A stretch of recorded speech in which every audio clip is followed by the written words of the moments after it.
नमस्कार, मैं एसवी भारद्वाज आपका फिर से स्वागत करता हूं। लक्ष्मी नारायण राजयोग के कारण पलटी हुई बाजी भी आपके हाथ में आ सकती है फरवरी के महीने में।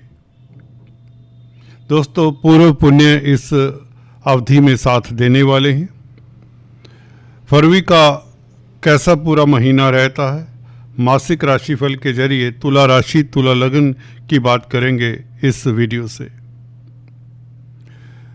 ग्रहों की स्थिति आपके समक्ष है दोस्तों। आपके केंद्र में इस महीने मंगल का प्रभाव देखने को मिलेगा क्योंकि उच्च के मंगल हैं, और इसी के साथ जो महत्वपूर्ण परिवर्तन है पहले उसके ऊपर नज़र मार लेते हैं और शुभ तिथियों की बात भी करेंगे। दोस्तों, बुध सबसे पहले राशि परिवर्तन करेंगे 3 फरवरी को राहु के साथ। 6 फरवरी को शुक्र भी राशि परिवर्तन करके बुध और शुक्र राहु ये तीनों इकट्ठे होंगे। ये राजयोग बन जाता है। इसे हम लक्ष्मी नारायण राजयोग कहें तो कोई अतिशयोक्ति नहीं होगी, क्योंकि बुध और शुक्र यहाँ पर शुभ प्लैनेट है आपके लगन राशि के लिए, जहाँ पर शुक्र पहले भाव के लगन के मालिक है और बुध भाग्यस्थान के मालिक है। सूर्य का भी साथ होगा, सूर्य लाभ स्थान के मालिक हैं, तो लक्ष्मी योग भी बनता है पंचम भाव में भी। तो पंचम भाव से अद्भुत लाभ के योग बनते हैं। और इसके साथ शनि की स्थिति देखें तो 6th हाउस में ही शनि रहेंगे, जो आपको धीर और गंभीर बनाते हैं, शत्रुहंता बनाते कहें तो सही मायनों में। आप अपने कार्यों को पहले से और भी मुस्तैदी से करने वाले होंगे इस महीने। क्या उपलब्धियां मिल सकती हैं, कौन से गतिरोध आप दूर कर सकते हैं, कौन से क्षेत्रों से सफलता मिल सकती है और क्या दिक्कत की संभावना है, उसकी भी चर्चा करेंगे। पहले हम बात करते हैं आपके लिए कुछ शुभ दिनों की। दोस्तों, ये वो दिन होते हैं जब कोई आप इंटरव्यू देना चाहते हैं, किसी जॉब के लिए एप्लीकेशन डालना चाहते हैं, कोई फंक्शन ऑर्गेनाइज करना चाहते हैं, कोई सेमिनार कोई मीटिंग ऑर्गेनाइज करना चाहते हैं, कोई महत्वपूर्ण कार्य जिंदगी का करना चाहते हैं। ये शुभ दिन आपके लिए बता रहा हूँ, इसे नोट कर लें। फरवरी का शुरुआत ही बहुत उत्तम है। कर्क राशि का चंद्रमा 1 तारीख को आपके लिए काफ़ी सुखद होगा, धन की स्थिति भी ये बेहतर करने वाला। 7-8 तारीख भी उत्तम है, कामकाज के हालात बेहतर होंगे, कोई सुखद समाचार मिले, प्रतिष्ठा बढ़ने के योग बनते हैं, कोई बड़ी उपलब्धि 7-8 तारीख को मिल सकती है। 15-16 तारीख धन की स्थिति बेहतर होगी, जमीन जायदाद प्रॉपर्टी से संबंधित कामकाज में आपको सफलता मिले, पब्लिक डीलिंग करने वालों को भी लाभ होगा। 21-22 तारीख को आपका दाम्पत्य जीवन सुखद, कैरियर में उछाल, रोजमर्रा की आमदन बढ़ने के योग, अदालती मसलों में आपकी कहीं ना कहीं जीत होती है, शत्रुहंता रहते हैं। ये कुछ दिन आपके लिए बहुत श्रेष्ठ रहेंगे। अब बात करते हैं दोस्तों राशिफल की। क्लॉकवाइज डायरेक्शन से शुरुआत करते हैं। मंगल की बात करें पहले। मंगल दोस्तों 23 फरवरी तक आपके चतुर्थ भाव में रहेगा। मंगल का प्रभाव दोस्तों इस महीने आपके लिए कितना सुखद हो सकता है उसके ऊपर टिप्पणी करते हैं। देखिए, मंगल आपके धन भाव के मालिक है, परिवार के मालिक है, और सप्तम भाव के भी मालिक है, जो कि दाम्पत्य जीवन का भाव है। सप्तमेश का 4th हाउस में केंद्र में बैठकर स्ट्रॉन्ग स्थिति में उच्च का होना आपके मैरिज लाइफ, वैवाहिक जीवन में तरन्नुम सा रहेगा। बहुत उत्तम वैवाहिक लाइफ, लव लाइफ आपका अति श्रेष्ठ रहने वाला है। आपको जिंदगी से किसी तरह की कोई शिकायत नहीं होगी इस मंगल के प्रभाव के कारण। आप सुखी भी रहेंगे, और सुख भाव में क्योंकि धन भाव का मालिक है, क्योंकि मंगल 2nd हाउस के भी मालिक है, तो आपको बहुत आसानी से धन मिलेगा। पेरेंटल प्रॉपर्टी के विवाद में आपको सफलता मिलती है। इस तरह की स्थितियों में हमने अक्सर देखा है कि जमीन जायदाद प्रॉपर्टी संबंधित अगर कामकाज करते हैं तो उसमें भी आपको लाभ होता है। पब्लिक डीलिंग करने वालों के लिए इंजीनियर, डॉक्टर, चार्टेड अकाउंटेंट इत्यादि जो भी पब्लिक से 1 to 1 डीलिंग करते हैं, उनके लिए भी मंगल राजयोग कारक रहेगा। मंगल आपको पुरुषार्थी बनाता है, हिम्मती बनाता है, जोश देता है, एनर्जी देता है, पॉजिटिव रहेंगे। सबसे बड़ी बात ये होती है जब सुख भाव में, जो कि मन का भाव भी है, मन आपका कहीं ना कहीं पॉजिटिव रहेगा। कहने का मतलब आपका ऑरा, आपका आभा मंडल काफ़ी पॉजिटिव रहेगा, जिसके कारण आप लोगों में या जहाँ भी उठते बैठते हैं, जो भी आपका कार्य क्षेत्र है, उसमें केंद्र बिंदु पर रहेंगे। You will basically hog limelight at your workplace. मंगल का यहाँ पर बैठना काफ़ी सुखद है। भागीदारी में कामकाज करते हैं तो उसमें आपको खास लाभ होता है। होटलियर्स हैं, जी हाँ, एग्रीकल्चरिस्ट हैं, या आग से संबंधित कोई कामकाज करते हैं तो आपके लिए बहुत उत्तम समय है। उच्च के मंगल के कारण आपको भरपूर लाभ होगा और कैरियर के लिए ये दिन काफ़ी अच्छे रहेंगे 23 तारीख तक, जब तक मंगल यहाँ पर हैं। और उसके पश्चात मंगल 23 तारीख को राहु के साथ अंगारक दोष बनेगा। इसका प्रभाव हम नेक्स्ट वीडियो में जानेंगे। कुंभ राशि में राहु के साथ होंगे। अभी बात करते हैं बुध और शुक्र की, सूर्य की। राहु के साथ ये 4 ग्रह चतुर्ग्रही राजयोग कहे तो कोई अतिशयोक्ति नहीं होगी। खासकर यहाँ पर सूर्य, बुध, शुक्र, ये अद्भुत लक्ष्मी योग होता है। अचानक लाभ के योग बनते हैं। शेयर स्टॉक मार्केट में कामकाज करते हैं तो अद्भुत लाभ, स्पेकुलेशन से लाभ। कहने का मतलब पंचम भाव आपको बता दें विद्या, बुद्धि, संतान का होता है। छात्रों के लिए भी समय उत्तम रहेगा, क्योंकि लग्नेश का पंचम भाव में बैठना आपकी तार्किक शक्ति अच्छी रहेगी। बुध का साथ है, क्योंकि शुक्र को बुध बुद्धि के कारक है और बुद्धि स्थान पे बैठे तो निश्चित तौर से आपकी तार्किक शक्ति अच्छी होगी। मित्र क्षेत्रीय हैं, सबसे बड़ी बात है। शनि की राशि में बुध शुक्र, तो बुध शुक्र का प्रभाव आपको भाग्यशाली भी बनाता है, क्योंकि बुध जहाँ पर भाग्य स्थान के मालिक है, लग्नेश के साथ संबंध है। राहु कैटलिस्ट का कार्य करेगा, दोनों का मित्र है बुध और शुक्र का खासकर, तो ये बहुत अच्छी स्थिति हो जाती है। खासकर 12 तारीख तक दोस्तों, 3 तारीख से जैसे ही बुध राशि परिवर्तन करता है, बल्कि 6 तारीख से लेकर 12 तारीख तक ये बहुत बड़ा लक्ष्मी नारायण राजयोग बनता है, क्योंकि राहु आपको अक्सर बताते आए हैं जिस राशि में होता है उस राशि का फल देता है, जिस ग्रह के साथ होते हैं उस ग्रह का फल देता है। राहु बुध और शुक्र से ज़्यादा प्रभावित रहेगा 12 तारीख तक, जब तक सूर्य यहाँ पर नहीं आते। बुध और शुक्र राहु के साथ। देखिए, विदेशी कामकाज अगर आप करते हैं, एक्सपोर्ट इंपोर्ट का कार्य करते हैं तो उसमें सफलता। विदेश जाने का अगर आपका कोई प्रोग्राम है तो उसमें सफलता। वीजा इत्यादि को लेकर किस तरह का तनाव है वह दूर होता है। कुछ ना कुछ सिल्वर लाइनिंग तो नजर आती है, ये बात तो सही है। लव लाइफ आपका बेहतर रहेगा। पंचम भाव रोमांस का भी होता है, क्रिएटिविटी का होता है। अब क्रिएटिव रहेंगे। अगर कोई सृजन करते हैं, आपके इमेजिनेशन में अच्छा खासा उछाल आएगा। इस तरह की स्थिति बनाता है ये बुध शुक्र। बुध क्योंकि आपके भाग्यस्थान का मालिक है, नवम भाव का मालिक पंचम भाव में बैठे, तो आपकी पूर्व पुण्य दोस्तों पिछले जन्म में किए हुए शुभ कर्म साथ देते हैं। राहु ने यहाँ पर कैटलिस्ट का कार्य कर देना है तो कहीं न कहीं लॉटरी के योग तक बनते हैं, बड़ा धन मिलने के योग बनते हैं।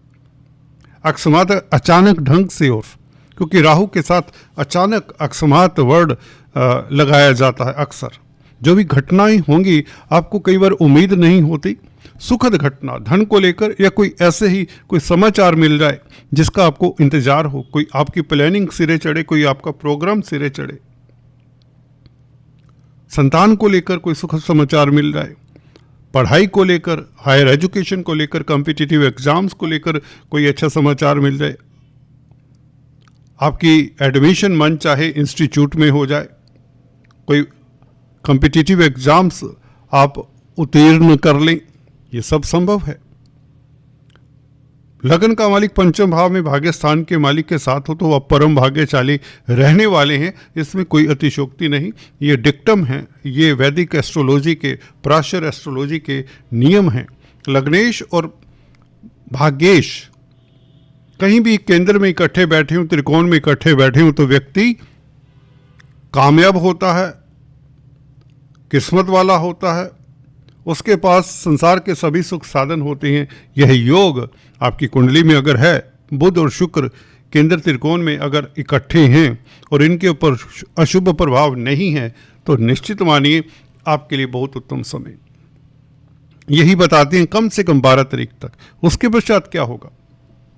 13 तारीख से जैसे ही सूर्य का राशि प्रवेश होता है, यहाँ पर राहु के साथ सूर्य, बुध शुक्र के साथ सूर्य।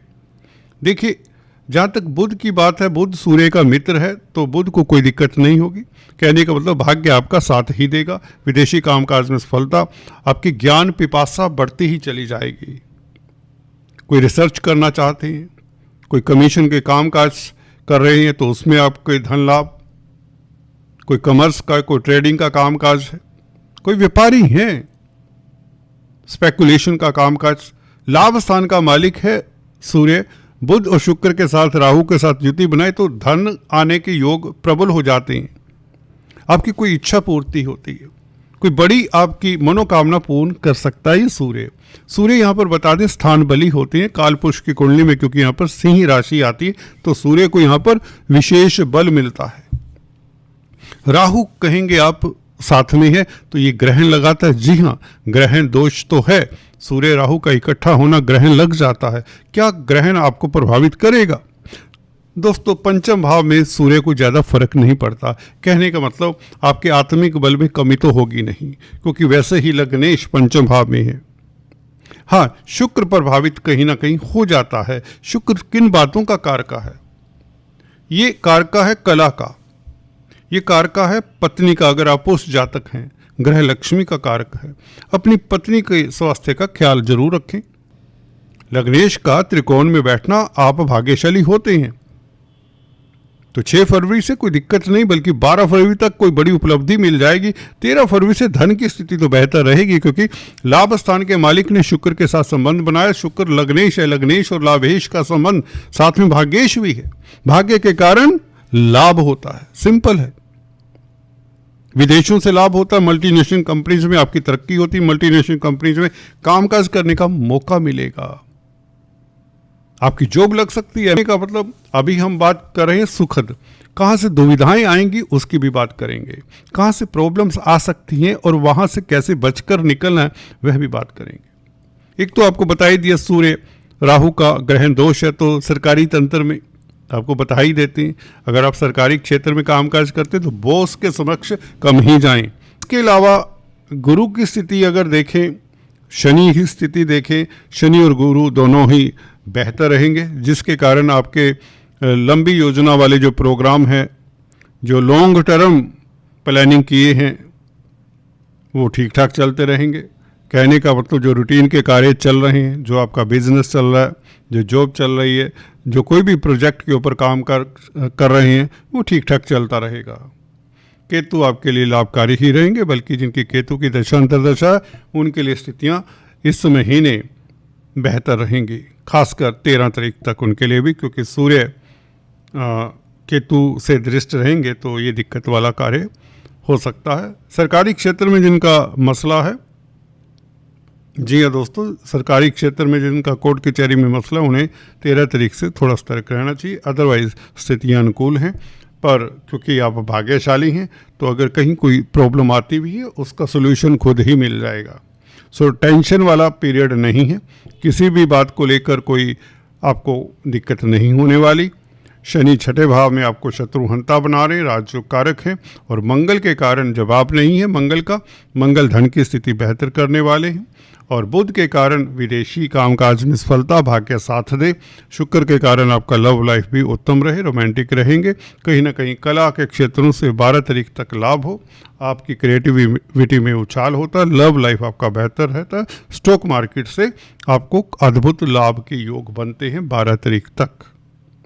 फिर भी अपनी दशा अंतर्दशा को चेक कर लें, उसके अनुरूप भी आपको लाभ या हानि हुआ करती है, बिकॉज दिस इज जनरल राशिफल। सभी के लिए एक जैसा गोचर हो, तुला राशि तुला लग्न के जातकों के लिए ये संभव नहीं है। इस महीने हम बात करते हैं एक तुला राशि की शख्सियत की। तुला राशि वाले शख्सियत सेलिब्रिटी की हॉरोस्कोप को डिस्कस करते हैं थोड़ा सा 2 मिनट के लिए। दोस्तों ये बिग बी का हॉरोस्कोप है, अमिताभ बच्चन का हॉरोस्कोप है। इनकी तुला राशि जैसे कि देख रहे हैं, चंद्रमा तुला राशि में है तो इनकी तुला राशि हुई। इनकी कुंडली में देखिए, देखने में लगता है कि कुंडली निरर्थक है, कोई इतनी अच्छी कुंडली नहीं है। और यहाँ पर आपको ये बताना चाहता हूँ, बुध शुक्र का नीच भंग राजयोग बहुत अद्भुत है। वैसे भी अक्सर बताता हूँ कि अष्टम भाव में शुभ ग्रह हों तो अच्छा फल देते हैं। यहाँ पर सबसे अच्छी स्थिति एक तो आत्मा कारक प्लेनेट की है, एक गुरु की है। हालांकि शनि भी अच्छे हैं, हालांकि शनि वक्री हैं, जिसके कारण इन्हें स्ट्रगल भी करना पड़ा। मन स्थान पर शनि का बैठना इतना अच्छा नहीं होता। दोस्तों आत्मा कारक वो प्लेनेट होता है जिसकी डिग्रीज सबसे ज़्यादा होती है, सूर्य की 24 डिग्री है। यहाँ इसे नवांश में देखा जाता है जेमिनी एस्ट्रोलॉजी के तहत। नवांश में दोस्तों सूर्य अपनी ही राशि में, ये प्रतिष्ठा का योग है, ये तरक्की का योग है। और सूर्य का पंचम भाव में नवांश में बैठना, बुध के साथ बैठना, मित्र के साथ बुध द्वितीय राजयोग तो बनता है। यहाँ पर आप देखें इनका कैरियर लगन से क्लियर नहीं होता। 10th हाउस खाली है, शनि की दृष्टि है, गुरु की दृष्टि है 10th हाउस पे, तो कैरियर के बारे में आप यहाँ पर क्वेश्चन मार्क लिए रहेंगे दिमाग में। भले चंद्र कुंडली से देखें, भले सूर्य कुंडली से देखें, D1 चार्ट में, लगन चार्ट में आपको कैरियर का पता नहीं चलता। इसलिए आपको जेमिनी एस्ट्रोलॉजी पर रिलाई करना ही होगा। अगर आप एस्ट्रोलॉजर हैं, मेरा वीडियो देख रहे हैं, तो मैं अपने 40 साल का एक्सपीरियंस बता रहा हूं आपको। आत्मा कारक प्लेनेट अपने आप में एक गारंटी देता है कि यहाँ पर व्यक्ति प्रतिष्ठा वाला होगा, कामयाब होगा। जिनका आत्मा कारक प्लेनेट, आप D9 चार्ट देख लीजिए, अगर आपका आत्मा कारक प्लेनेट अपनी राशि में है, उच्च का है, तो आप डेफिनेटली किस्मत वाले हैं। दूसरे 10th हाउस फ्रॉम आत्मा कारक इज ऑक्युपाइड बाय वीनस, जो कि अपनी ही राशि में है। ये स्टैंप लगा देता है कि इनका कैरियर शुक्र से रिलेटेड होगा। कहने का मतलब कला से रिलेटेड होगा, ग्लैमर से रिलेटेड होगा, और अपनी राशि में है तो इसमें कोई दो राय ही नहीं रहता। 10th हाउस आपको वैसे भी देख लेना चाहिए D9 चार्ट में आत्मा कारक से कैसा है भाई।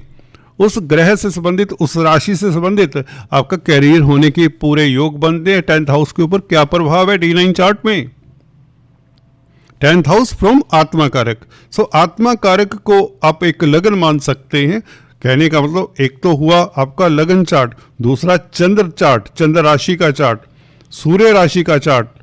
ये सुदर्शन पद्धति के साथ अगर आत्मा कारक को भी यूज कर ले तो दूध का दूध, पानी का पानी। आप कैरियर को, जो बहुत से एस्ट्रोलॉजर अभी तक समझ नहीं पाते, बुढ़ापे में भी उन्हें पता नहीं चलता कि कैसे कैरियर देखना है। हमने अक्सर देखा है। एनीवेज, तो आपको ये बताना चाहता हूँ, यहाँ पर गुरु इनका वर्गोत्तम है और मंगल को भी स्ट्रेंथ देता है, जो कि नीच का हो जाता है। D9 चार्ट में उसका नीच भंग करता है। तो गुरु कमाल का प्लेनेट है। हालांकि आप देखेंगे D1 से कुछ आइडिया नहीं लगता। 0 डिग्री का क्या देगा ऐसा प्लेनेट, आप भूल करेंगे अगर D9 चार्ट को नहीं देखते। D9 चार्ट में ये उच्च का अपनी ही राशि में वर्गोत्तम हो जाता है और मंगल का भी नीच भंग करता है। तो गुरु सबसे श्रेष्ठ प्लेनेट है देखने में, और है भी वास्तव में, क्योंकि धन भाव का और लाभ स्थान का मालिक है इनके लगन चार्ट में, और शनि से दृष्ट है तो ये लक्ष्मी योग बन जाता है। लग्नेश का संबंध कैसे भी कहीं भी हो, धनेश के साथ, लाभेश के साथ ये अच्छा है। और भी बहुत कुछ चार्ट हैं में इसमें योग हैं, उसकी चर्चा बाद में करेंगे। राहु सप्तम भाव में अच्छा नहीं, जो मैरिज लाइफ के लिए इतना अच्छा नहीं रहा इनके, आपको पता ही है। आज इतना ही, फिर से बात करेंगे। Please do subscribe, like and share. Thanks for watching this video.